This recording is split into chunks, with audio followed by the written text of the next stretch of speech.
Welcome to Virteva's Let's Talk podcast, the show that analyzes the newest technologies in Microsoft Cloud and how to manage those technologies to help your business teams be successful. It's episode 10, and this week we're joined by Holly Peterson, our Microsoft Training and Enablement Lead, to talk about Teams Premium, what is it, why does it matter, and who is it for? And we're also going to be talking about Teams 2.0, or the new Teams, which is available in early access. So you may have some experience or may have actually seen it in the wild already. But we want to tell you what it's about, why it's coming, and why Microsoft is making this change for everyone. Before we begin, I wanted to remind our listeners that if you haven't already, please toss us a like, subscribe, or a follow on either our YouTube video or inside your podcast app of choice. It's very helpful in helping promote the show. It only takes a moment and it's greatly appreciated. We're continuing to see great analytics on our shorts content that we've been putting up on YouTube. And I've been trying to keep a couple of those coming per episode. So if you don't have time for the full show, those shorts can oftentimes give you a glimpse into what we talked about. One last announcement here is we're also doing our Ask Me Anything podcast with our leadership team here coming up at the end of August. We've received about a dozen questions or so from our readers of our newsletter, podcast listeners, video watchers through our Microsoft Forms link, and it's not too late to submit a question of your own. I'll put a link to that on screen, and I'll also include it in the show notes. So if you have a question that you want to submit, please feel free to do so. All right, before we get going, Holly, welcome to the show. This is the first time that you've been here. This is actually your first time kind of in the new format. You were actually on episode 1 of the show all the way back in June of 2022 with Zach Brand. So welcome to the show. Oh, yes. Well, I'm glad to be back. No comparisons, but really excited to be talking with you. I think you and I have always been in violent agreement on a lot of things related to Microsoft 365, and it's just something that I'm really passionate about talking about in really any forum. Yeah, security is a lot of fun, but I feel like my jam has always been modern work and endpoint management. Those are the pieces that I've really enjoyed, but I think that that's because I came from that world before I moved kind of more into the advisory service and leadership track.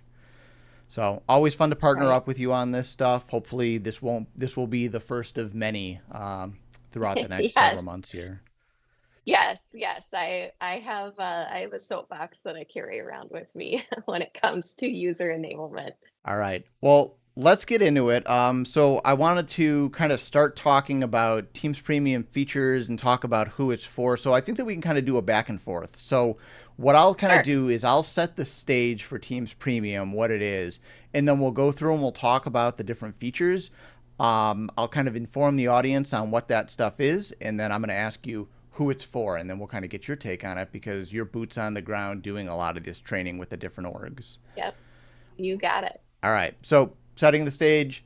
So Teams Premium is an add-on to your existing Teams license. So it comes at a cost of $7 per user per month that allows organizations with Microsoft 365 subscriptions to enhance the Teams experience through additional features. And I want to clarify too, for anyone that might be listening in the future, it's August 2023 right now. We're kind of on the introductory pricing right now of $7 per user per month. When they originally announced it, it was going to be $10 per user per month, but they lowered it. It was supposed to go up in July, back to that price. It did, and it's been extended through the end of the year. So this is a great opportunity to either see if you can start a trial to see if it's something that you're interested in, or pay that $7 per user per month and actually kind of observe and see if this is something that's worth keeping around. Talking about enhancements, there's quite a few different enhancements to talk about. I'm going to go through each one here. So I'm going to start with personalization. So the added benefits you get from a Teams Premium license in terms of personalization is meeting themes, that essentially allows your organization to kind of brand their visual identity in meetings. So you kind of can get those custom meeting backgrounds. You can add custom colors to the buttons when people click on them. You can add your logo. One of the things to kind of talk about around that too is this kind of applies to the organizers. So the person that organizes the Right. meeting and puts it out on the calendar, when people join that meeting, they will see that. It's not something that stretches for the entire organization. So if we're kind of talking about, and I don't want to steal too much of your thunder, Holly, but there's a specific person that you're going to want to have that has that license, and that's Yep. probably going to Yep. be like your admin assistants or the people in your environment that set up a lot of meetings for different people to join. Okay, Holly. So I promise I won't steal too much more of your thunder here. But there's two other features that I want to talk about. One of them is custom together mode scenes for organizations, which I've Yep. done a little bit of investigation on that myself, kind of in like the dev world of Teams. I don't know how much of that is actually folded into the access right now for it, but it's something that may be coming a Right. little bit more in depth in the future. And then meeting templates. So this is kind of another one of those really powerful features that your entire organization can take advantage of.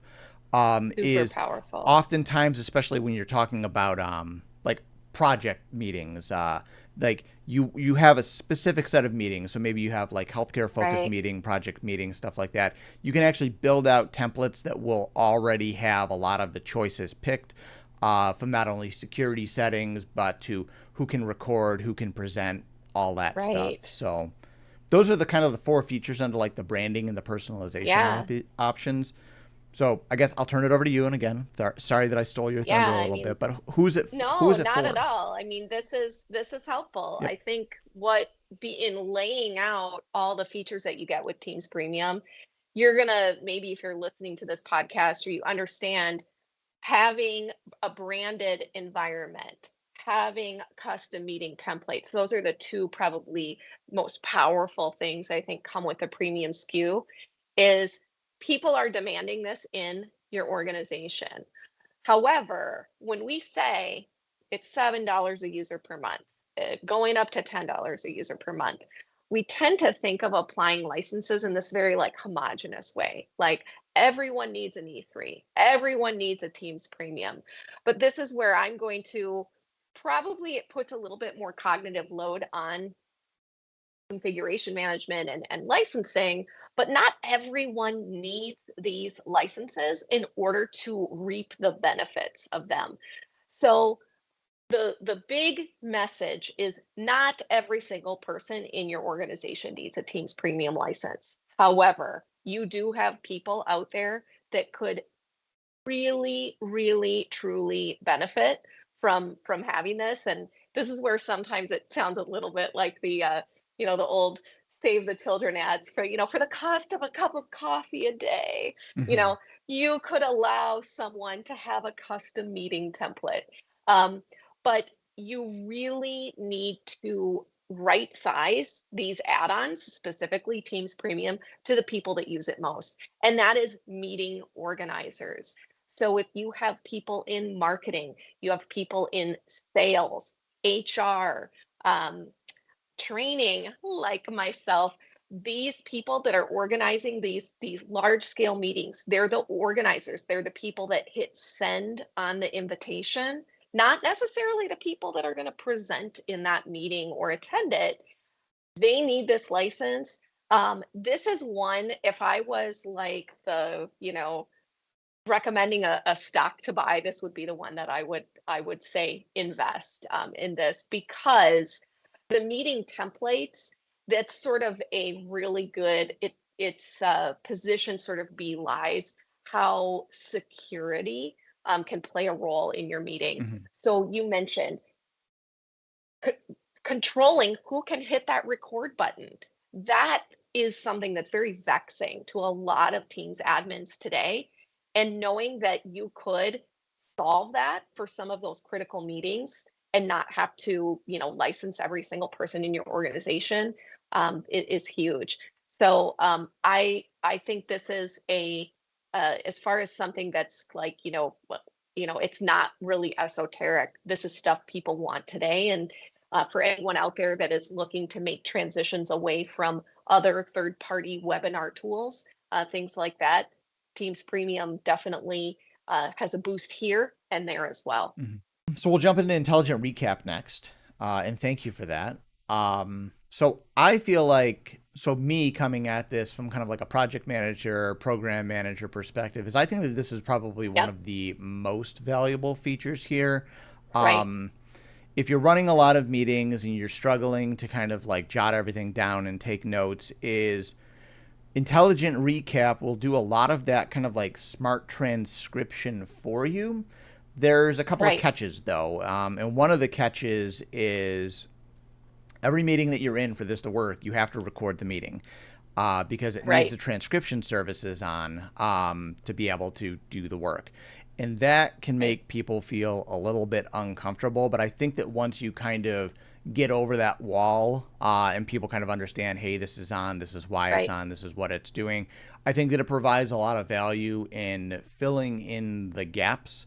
Right. The one thing, and I don't know if this is just like we're at the beginning of the AI surge right now and it hasn't fully caught up, is I haven't noticed it kind of like be like rampant in my meetings and just make stuff up, but I have seen it take stuff out of context. And I think that a lot of that is Sure. just the AI can't really kind of understand emotion. It just understands the words as it hears them or reads them. And the other piece Exactly. of it too is that Exactly.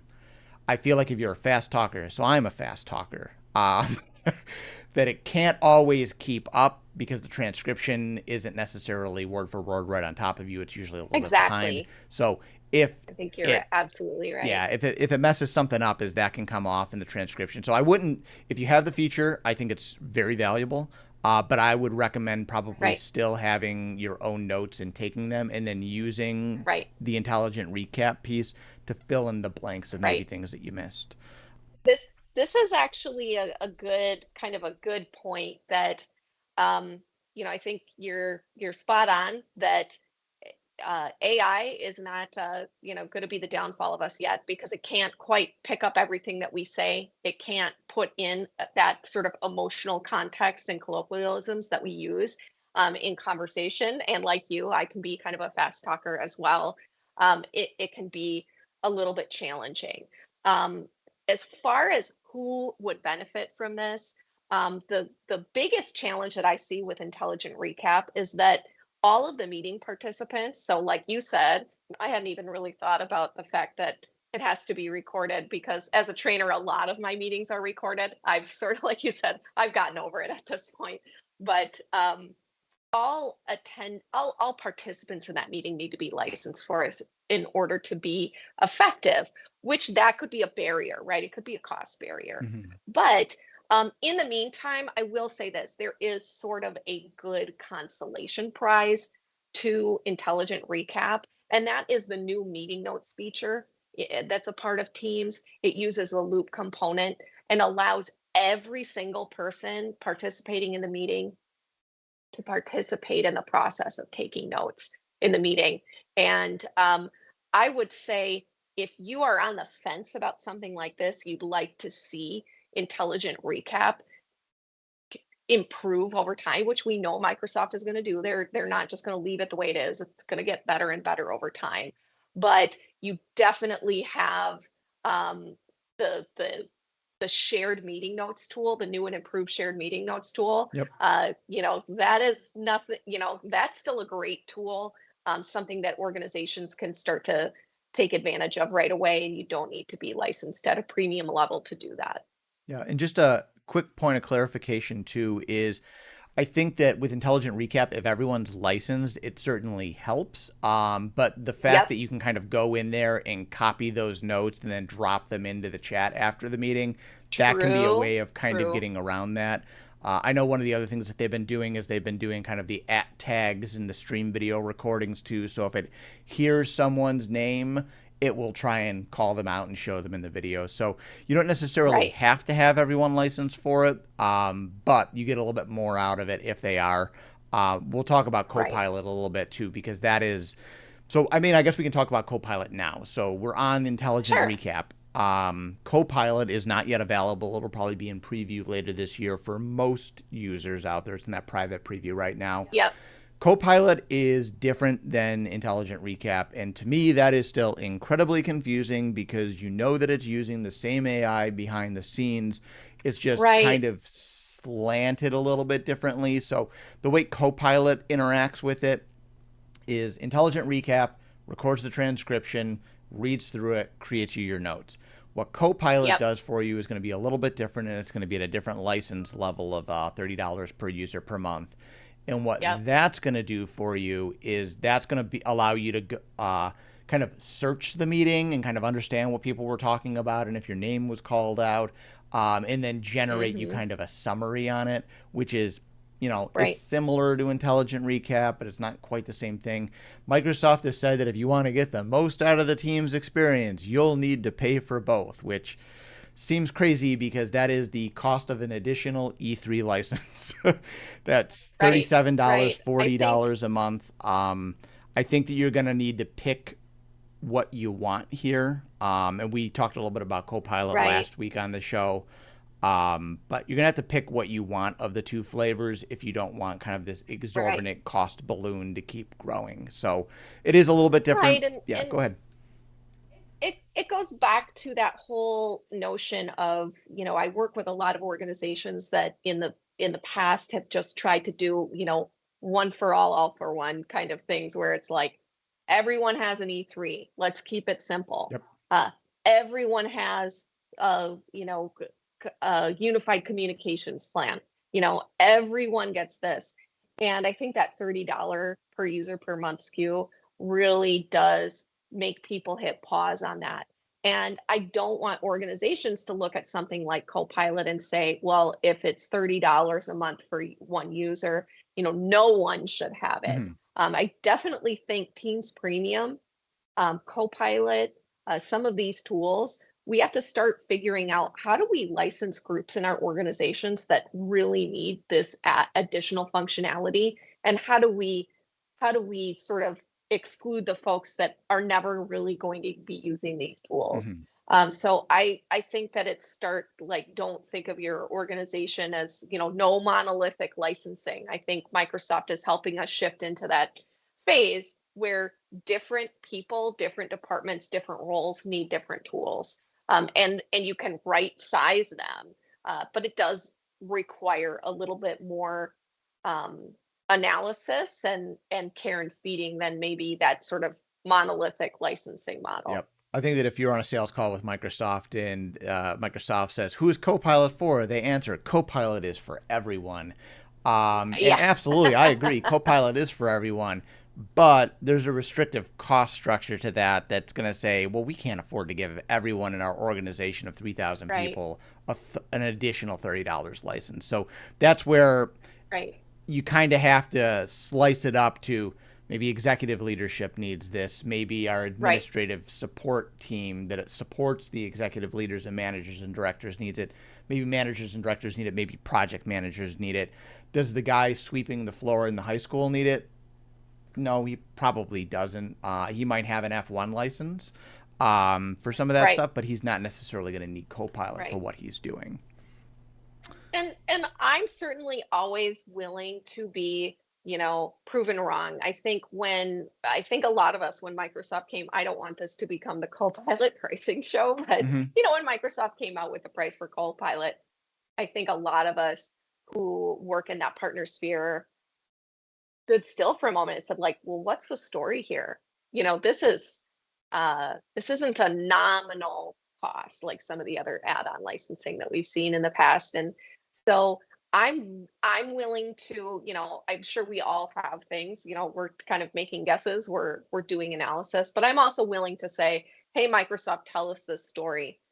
Tell us the story behind this Yep. cost. Let it hit our preview uh, users and say what's it worth to us, who needs it. So I think this is kind of the story too with Teams Premium. um, I don't want anyone out there wringing their hands thinking they got to license their entire user base. It's very role based. And Yep.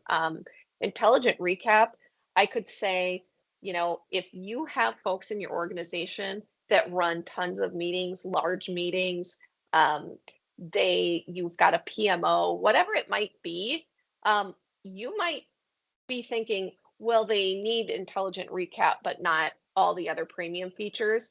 You might not be 100% correct. They might need it all. Mm-hmm. Yeah, I think a lot of us are on the edge of our seats waiting to actually play with this ourselves and understand where it Oh fits and yes. what you can Oh do with yes. it. I think that's the if you work in the partner sphere, people are knocking down your door every day saying, "Tell us about it, tell us Yep. about it." And we're all sort of like, At we will. at Virteva, We we will. we turned on Bing Chat Enterprise a couple of weeks ago. We actually talked a little bit Yep. about it on the show. It was just getting turned on, and I've been using it for a couple of weeks. And I still feel like Yep. if you have that enterprise or the business standard or premium license, this is where you dip your toe. This is where you kind of understand what's the power of this going to be. Yep. 100%. Yeah. Direct your employees. I feel like there's a consolation prize or somewhat alternative that Microsoft's going to plate up for everyone who isn't going to make the leap. Yep. Bing Chat Enterprise being by far and away, I think, who knew Microsoft Edge was going to, be the Trojan horse for AI into, the enterprise. But, you know, Who knew that? if you haven't tried Bing Chat Enterprise, anyone, you should try it out Yeah. because And you can it's try great. out a version of Bing. The one caveat to that is do not put sensitive information into that. Right, Microsoft, exactly. I think that they've come out and they say, "Oh, we're not using your inputs to train." Be your own judge. Just be careful about Yep. that. Trust but verify, Yep. all that jazz. All right. Yeah, So 100%. we've got a couple of topics left to talk about on Teams Premium, and then we're gonna take a quick break here. I want to jump in. Live caption translation is literally exactly what it sounds like. Is it lets you live translate meetings in subtitles in real time. Over 30 languages are supported right now. Holly, who's this for? All right. Well, I think that there's two groups that have existed forever and ever and ever, and we're just now getting around to having solutions in place for them. So there's a newfound focus on accessibility for remote or hybrid meetings right now, and I would even say there's a focus on accessibility um, across the board, and you'll see it throughout Microsoft Office, and we've been seeing it um, popping up in the accessibility checker in Office apps.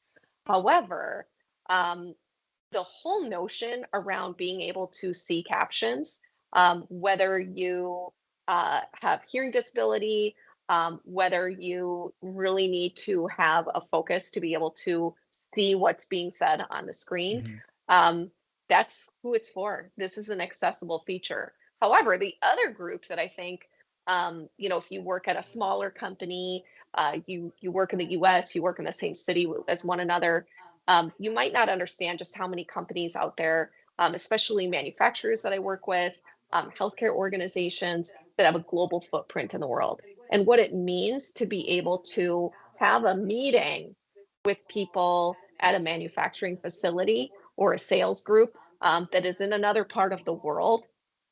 It really brings, kind of like removes barriers, communication barriers in that meeting capability. I think for a long time we relied on people being bilingual, trilingual in order to be conduits of Mhm. communications for groups that don't all speak the same language. This is probably one of the more exciting features that I love for any customers that I have that work with a global footprint. Even if you understand, so I will say there are certain languages that I can maybe kind of pick up on, understand. But if you're in a critical business meeting, you don't want to leave any of that to chance. So it's great to be able to hear, let someone speak the language that they're comfortable speaking, and be able to see in real time, what they're saying in the language that you understand best. It's huge. So um, definitely would encourage companies again that have global footprints, people that organize lots of meetings in those situations where you have large diverse audience of abilities and nationalities to say we can meet you where you are. Yeah, for sure. And I can actually attest to this too, because about 2 weeks ago, I was on site at a client and we had a gentleman in the audience that spoke Mandarin and it translated in real time. And we asked him kind of like, how well did it do? What's the efficacy of it? And he said it was great. He said that it did better than he expected that it would. So this is I've if heard you were that. a multinational company and you have kind of that global footprint, Right, like this is a good grab for that $7 per right, user per month right. on that license. Similarly, I've heard that from people. One thing, just a shout out really quickly to tools like PowerPoint Live. That is really can create the, you know, two is better than one solution for people in your audience that don't, aren't native speakers of the language that's being spoken in the meeting. Um, One, if they can see the meeting, what's being spoken in real time into their native language, but also be able to translate the slides that are being presented Mm-hmm. into their native language. That is, the two for it. That's where we're sort of cooking with gas. And that's one of those things where there's always a consolation prize with Microsoft. I think this is one where if you can have people translating those slides in real time, or seeing the slides translated to them, but also the spoken language, it really removes so many barriers for people. Yep. And just a quick note, the translation between the captions is slightly different than the transcription. Again, the captions are going to be on screen so everyone can see that changes that setting. Right. Whereas the transcription will be changing the entire transcript. So just keep that in mind when you're looking at it. All right. So I'm going to Exactly. jump ahead a little bit since we're talking about a lot of the modern work stuff. We're going to save security for last here. So I wanted to Sure. talk about advanced webinars and advanced virtual appointments, which webinars and virtual appointments are something that's already included kind of in that base Teams Right. license today. I want to talk a little bit about what you get extra with webinars and virtual appointments. I'm going to kind of cover both of them real quick, and then Holly, I'll turn it over to you, and we can talk about when Perfect. you would use the webinar versus when you would use the virtual appointment. So, Right. for the webinars piece, what you're getting out of it is the ability to send automated emails to encourage attendance and generate excitement about the meeting. Those kind of virtual lobbies. Some of this comes back to the branding piece that we talked about earlier. Right. Control over what the audience actually gets to see, be able to kind of reserve that. That's almost kind of like the Teams live event experience if you've used that before. Hmm. The ability to engage your audience through emails and forums and receive that back both before and after the meeting. And really, the large piece that you're getting here with webinars is access to Microsoft's ECDN, which is their electronic content delivery network. And this lets you really kind of scale up and deliver secure, high quality, large scale live video that's optimized for, kind of like those larger events. You get that same thing through the Teams live events, but this is included with the license, whereas I think it's like 50 cents Right. per user or something like that. When you're doing it through actually kind of live events and you're paying for that additional Right. ECDM, which again, you don't necessarily have to use, but it is a nice added benefit. And then the other piece to it is the advanced virtual appointments. And what this is again, virtual appointments are available in the regular versions of Teams, but what you get with the advanced features are SMS notifications for people that you're meeting with, Right. custom waiting rooms, kind of similar to that green room approach from webinars. You can also see in Teams a queue of scheduled and on-demand appointment requests and analytics around that. Right. And one other note on here, and this is not necessarily Teams Premium specific, but just worth calling out, there was the Bookings app in Teams that was very similar to virtual appointments. Well, they were so similar that Microsoft just squished them together, and they are renaming the Teams Yep. Bookings app to virtual appointments. Right. Again, so if you want to take advantage of the advanced virtual appointments, it's going to live there instead of bookings. It's kind of the same service on the back end, Right. but Right. different name. But Holly, so who are these two different services for? So let's start with webinars because this is because I work in training and education. I run webinars, and I frequently work with groups that are looking to transition away from large scale third party webinar tools. So if people are using WebEx or GoToWebinar, things like that. If their company has licensed them for Teams, they want to understand what they can and can't do in a Teams webinar. And one of the biggest things that I hear are people hungry for these features and struggling to make that leap into Teams webinars because they're looking for some more specific things around what advanced webinars gives you. So I would say just about any company, if you've got a sales organization, a marketing department, groups that do large scale outreach via webinar, this is the tool. This is what brings teams, up to that level. And again, they're licensed for everything else that Teams has to offer. So let's give them that extra little bit that makes them able to step away from some of those other third-party services. So I work with tons of organizations. They run huge webinars. Some of those scale from, hey, it's an all-company town hall meeting, to we run monthly customer support webinars, patient groups, whatever it might be. People are using these tools. So all of those things that you're like, wow, Teams webinars, pretty cool. The out of the box, comes with every license version, but people run into these barriers. They're like, all right, I love that it sends automated reminder email. Mhm. Can I customize them? And that's like the barrier, right? So now I'm saying, yes, you can customize them, but you need that premium SKU in order to do that. So if you want to make your webinars even more akin to your branding, you want to change the language of those automated emails.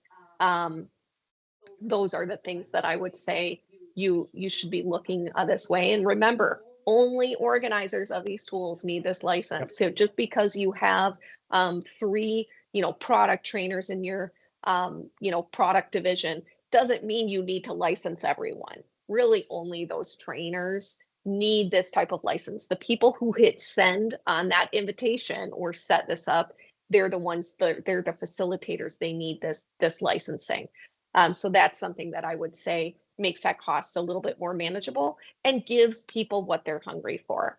As far as the advanced virtual appointments, I would say this is one where it's not for everyone. Mhm. So I think a lot of tools here really run the gamut across the organization. You could probably find someone at just about every organization that could benefit from some of these tools. Now, advanced virtual appointments, I think they really work well when you have a business that revolves around, sorry about that, you have a business that revolves around sort of on demand, one on one type meetings. So, on demand meaning I provide a service and I have people that want to meet with me on that service. So, whether it's in healthcare, it's in, home construction, insurance, HR, whatever it is, that's kind of the main, workflow here. So those are the types of things that I would say, I guess, even banking too. Think about when you have to go to the bank and meet with a banker. Mhm. Now, Teams advanced virtual appointments makes it possible for large enterprises like banking systems to be able to say, hey, you want to meet with us? Let's set up a virtual appointment. Um, this one does take more than just a single person to make this whole operation work. So this is a good one to maybe trial or pilot in your organization if you already use another third-party tool that's more expensive to do things like this, and you are curious if Teams can, meet your needs. And bonus, I'm already licensed for all the other things that Teams does, and I get that the office integration aspect, great, but it's a good one to test out. So um, don't if you are out in an organization right now, I'd love to hear from people who have found creative uses for virtual appointments. I know that way long time ago I was working with an organization that cobbled together a bookings page to sign up to get your computer reimaged, Mhm. and I was like, now that's awesome. So I have a feeling there's people out in the world that are doing something other than the more on the nose, sort of written purposes using advanced virtual appointments. But what I'm safe giving people advice on is saying, like, if your business, your department, your organizes around these on-demand one-to-one appointments, this could be a great beneficial tool for you. So one other way that you could take advantage of this is if you don't have something like a Workable or a Workday or an ADP that can kind of like schedule like your new hire interviews, you can use virtual appointments in your HR group or in your recruiting group to do this same thing. Again, if you have the Teams Yes. Premium license, you can brand the lobby, you can brand the meeting, you can put your logo on it. You'll have kind of that green room feature. You can Right. send the extra text message notifications, and this is a good way to kind of schedule that stuff, have it on your calendar, Right. and just bring people in, have those conversations. And again, it's return on Right. investment. So if you already have some of those services today and you're paying for this, well, maybe you can shift over to this instead of that and save a little bit of extra money. Right. One quick thing that I want to add, just because you were saying something about, new hire things like that. One of the biggest questions I get with a lot of groups that are first adopting Teams meetings and things like that is, can someone meet with me? Can someone use these tools even if they don't have a Microsoft license? I would say advanced virtual appointments is one of the better tools out Hmm. there. You can send someone an SMS notification. They click the link to join. They're in. They do not have to download Teams. They don't. If they already use Teams, they can use it, but they can just join on the web. Yep. And it's a good experience for not only the people that are licensed to use these tools who are setting up these appointments, managing those queues, but it's a good experience for anyone who's attending those appointments. So wanted to make sure to plug that as well. Great. Thank you.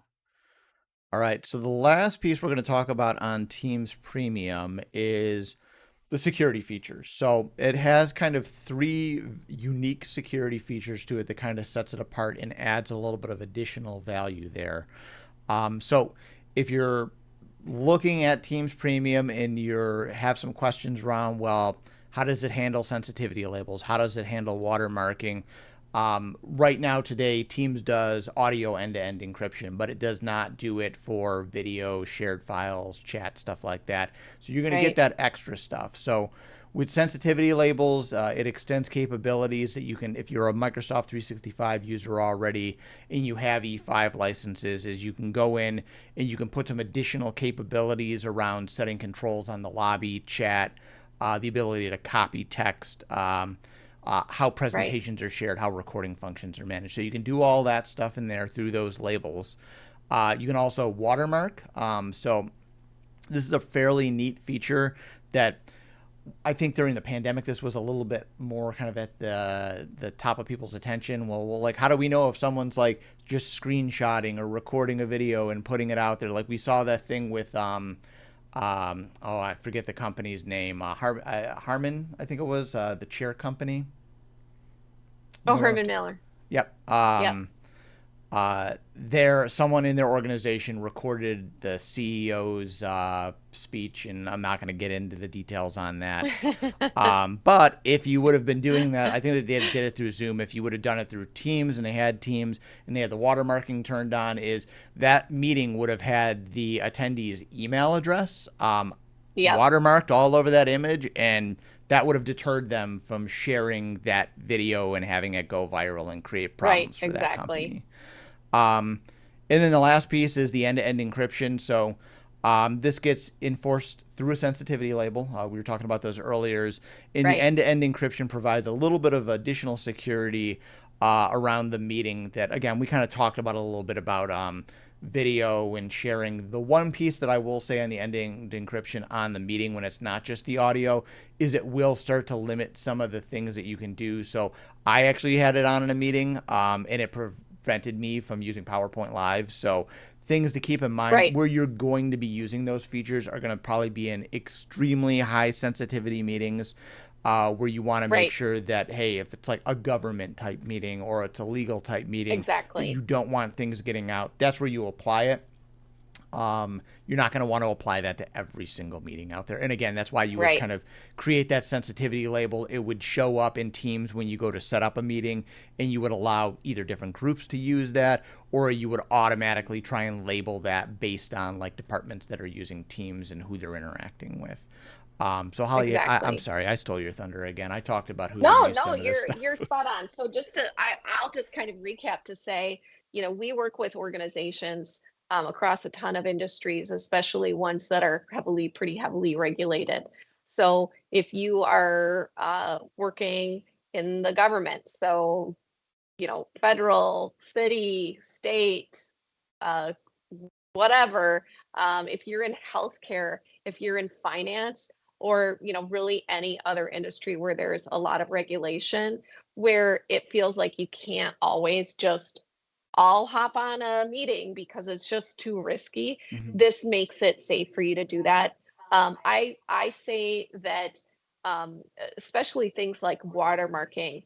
This is my kind of notion of, not only does it protect us, it sort of lowers risk in our environment, but it helps everyone be aware that we're sort of wearing a lot of that on our sleeve, that we take it seriously. Um, to me, all about lowering risk.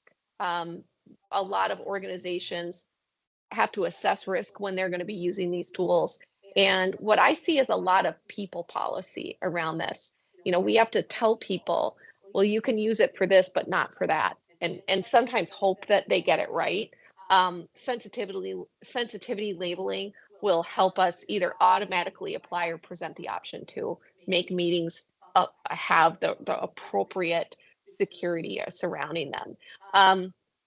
The other thing, just kind of something I'll throw out there, just because I also work in with a lot of manufacturers that have some pretty slick R&D environments and things like that. So even if it comes down to protecting IP in meetings, if you work in product development, if you want to manage leakage out of your workplace of important intellectual property, these can be great tools for that. And it's maybe, we've kind of all said, and you work in security, right? The only way to be completely secure is to just like cut all the network Hmm. cables off, right? No internet, no way in or out. Um, so it's just about sort of that ground war of lowering risk. So all of these tools help us lower risk in our environment. And I know a lot, I think you've worked with CIOs, I've worked with CIOs and IT leadership that really want to put great capabilities into the hands of their employees. But when it comes down to the risk level, sometimes they just can't stomach that risk. I think Yeah. this makes it a little easy for them to say yes, to say, hey, we can we can use these tools. Um, and we have a prescribed way of doing so. So I think it's a great thing. And um, there I even if you're an organization that isn't super heavily regulated, you have some risk, you think it couldn't happen to us, this may also be one of those easy decisions to say, um, let's plug those holes. All right. So we got through all the Teams premium features. There's a Woohoo. lot in there, a lot to digest, especially if you're an organization that's already been looking at this and you haven't quite taken the plunge yet. Or maybe you looked at it 6, 7 months ago and some of this stuff has matured. One thing that I did want to add in is Microsoft came out when they announced this last year and they said that this is an evolving platform and there is more that's going to be coming to this than just the features that they announced and even more than just what we talked about today. Um, I think that as they get closer to that new Teams 2.0, that again is kind of releasing in October, I believe that this is one of the things that they're building around is they need a more kind of like holistic platform that's up to the task of being able to implement some of this stuff. We know that Right. animated backgrounds is coming soon. In fact, if you're watching the video version of this podcast, I changed the old animated background that was below this to an actual Teams background. So it's kind of like a sunset on the waves. I thought that this was a very fitting background to use as we get kind of closer to the end of summer. So that stuff's Yeah. coming. It's in early access right now, not fully available. Another feature that I saw the other day that is coming, and it is specifically a Teams Premium only feature, and this is again, it's coming, I think, within the next couple of months, is the Right. ability for people with Teams Premium licenses to personalize their own backgrounds for I think I read like holidays and stuff like that. So I don't know if you're gonna be able to like string like light bulbs along the side of your screen like you used to Right. do in like the 90s with like your desktop backgrounds on Windows 95 and Oh yeah. 98. But I think that that's cool, and it adds a little bit of flavor to it. And again, it's Right. just for you. It's not, I don't know if this will be visually represented to everyone else. Maybe it will. I mean, I would have to assume that it probably is, right? But These are the types of things, though, that that sort of customization has such appeal to people, and it helps endear us to some of these tools. I think Microsoft, while they sort of have a focus on innovation, I think the areas where they innovate specifically around modern work yep, and hybrid work, um, getting into the psychology of using Teams and being in a Teams meeting environment most of your day, when you're not sitting next to the people that you work with, what are some other ways that you can sort of continue to bridge those gaps? yep. So, don't sleep on things like together mode backgrounds and these new sorts of things, because you, as maybe an IT leader, might be thinking, I don't know if that's not really moving the needle for us, Yep. but it just might. So And definitely check out some of those I things. think from a user perspective too is like the user only sees like the living room of the house when they walk in the front door. And Microsoft spends a lot of time on modern work and the Office products and Teams for that reason, because that's what most people see. Obviously, there Right. needs to be sophisticated security and endpoint management that happens behind the scene, but that's for folks like us that are the IT admins that are Yep. pushing those buttons and pulling those levers and using Copilot to address security concerns and all that jazz that's going on behind the scenes. Yeah. But like your end users don't see that. They just assume that they are protected and they assume that it's going to work. So Hmm. oftentimes I feel like the people at the CTO level or the CIO levels, yes, they have to be concerned about that stuff. But at the end of the day, it's all about the end user experience. And this is where Right. Teams Premium and at least Copilot for the productivity suite is going to play a huge role over the next several years here. Absolutely. Absolutely. All right, we're at the end of the show. Pretty beefy podcast this week, specifically just on Teams Premium. I did want to get a little bit more into kind of like that new Teams and Teams 2.0, which we scattered a little bit throughout the show. But I think that we could probably dedicate a little bit more time to talking about that and just the avatar functionality. So, Holly, I'd love to have you back on the show in September if you're open to You that. got it. You Um, got it. Anything else, though, that you think that we missed that you just wanted to cover real fast? I think the only thing I will say for anyone who's listening, if you're an admin, if you're in IT leadership, or hey, you're just at a help desk and you want to figure out how do we solve for these people. Um, if you want to try Teams Premium, you can turn on a trial license for, I believe, up to 25 end Mm-hmm. users for 30 days. Turn that on for people. Let them try it out. Put it up against your other third-party tools. See if it's going to be useful. And that gives you a safe way to try these tools out before you would, potentially purchase additional licensing. So do that. And if you aren't used to trying or piloting things in Microsoft, I think that's going to become a way of going forward, a way of life going forward. So try it out with Teams Premium, and we'll definitely be telling you probably ways to try it out in the future with things like Copilot as well. Yep, for sure. Thanks, Holly. All right. So for more information on Teams Premium and for the new teams and avatars, if you have any questions on that or you want to learn a little bit more, you can visit adoption.microsoft.com, and I'll kind of put that up here at the top of the screen and into the show notes. As always, if you have any questions or you need help with implementing or managing or understanding these Microsoft 365 features better, you can contact Virteva. We're a leading IT managed service provider and can help your organization with all your IT needs. You can email us at letstalk@virteva.com or visit our website at www.virteva.com. If you want even more Microsoft news, you can sign up for our Microsoft 365 newsletter that goes out once a month. The newsletter recaps a handful of topics throughout the month and keeps you in the loop about recent news and announcements. A lot of times there'll be a little bit of redundancy between the podcast and that newsletter, though I will tell you, if you listen to this entire podcast today, you got way more out of the Teams Premium discussion by sitting with us for 30 minutes than you will out of the one or two paragraphs that I write in the newsletter. Also, don't forget about our Ask Me Anything podcast that's coming up here at the end of August. If you have a question, there's a form link in the show description, both on the audio version and the video version on YouTube. You can submit a question. We've got about a dozen questions already, so we're probably only going to have time for a handful of those. But any questions that get submitted, we take seriously. So you can submit it through that form. That form will remain open even after the podcast is over in August. So we can take questions that way, or again, you can email us at letstalk@virteva.com. Again, Holly, I want to thank you for being on the show, and I wanted to thank the audience again for tuning in to another episode of Virteva's Let's Talk podcast. And don't forget to hit those like and subscribe buttons. It really helps us. Have a great day. Take it easy, y'all. Bye.